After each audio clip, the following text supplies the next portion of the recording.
When Salman Rahman co-founded Beximco in the 1970s, the country of Bangladesh was in its infancy. Fresh off a brutal war for independence, the new government faced daunting economic challenges. Now the country's economy has grown, and so has its biggest company.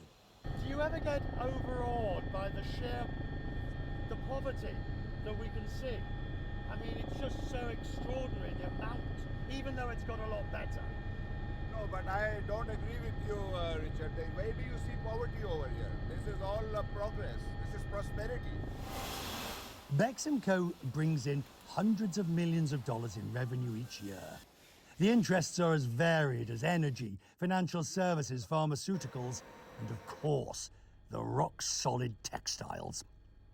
Rahman went from being an entrepreneur to a cabinet minister and advisor to the prime minister.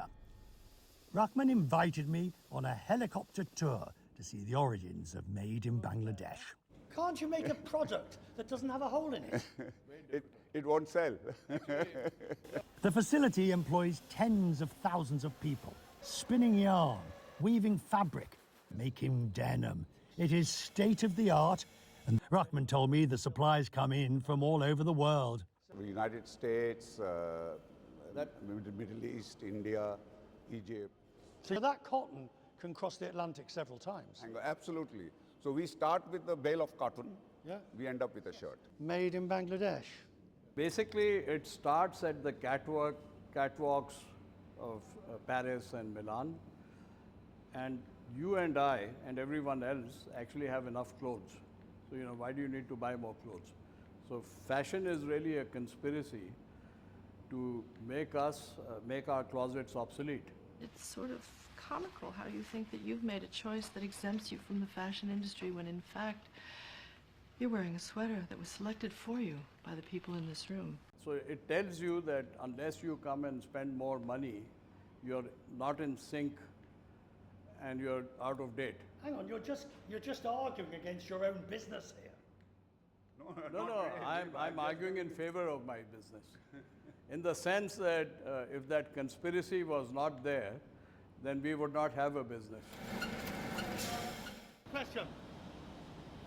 The garment, the t-shirt that is sold for $6, $7, €4, €5, £5, I mean, how do you make any money out of that by the time it gets to Europe or the US? It's very, very difficult because when we are negotiating with the buyers, it's like Naved said, we are like an ant on an elephant's trunk. So do you have power with the big buyers, the Walmart, the Primarks, the Aldi? Do you have power with them? You take Walmart, $500 billion gorilla, and he's in a position to bully companies like Procter & Gamble. So relatively, when he rounds off his balance sheet, many Beximcos disappear. But we still have power because he needs compliance, he needs beautiful product, and we need the scale to pay 40,000 workers, so we have the efficiency of scale. The question of compliance took on greater importance 10 years ago.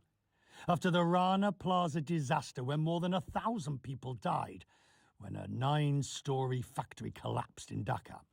Only months before, a fire killed 100 workers in a Tarzine Fashions clothing factory nearby. And the back-to-back disasters sparked international outcry about working conditions.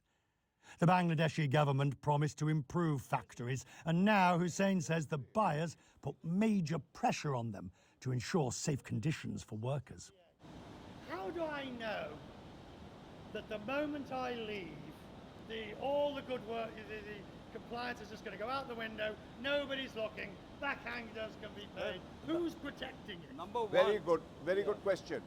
The protection is coming from the buyers. So you remember that after the building collapse in Bangladesh, which everybody talks about, the big fire, the industry got together, the government got together, the buyers got together, and the brands got together. And we put in a lot of investment in improving the quality of the buildings and for fire safety. Today's textile industry is state of the art.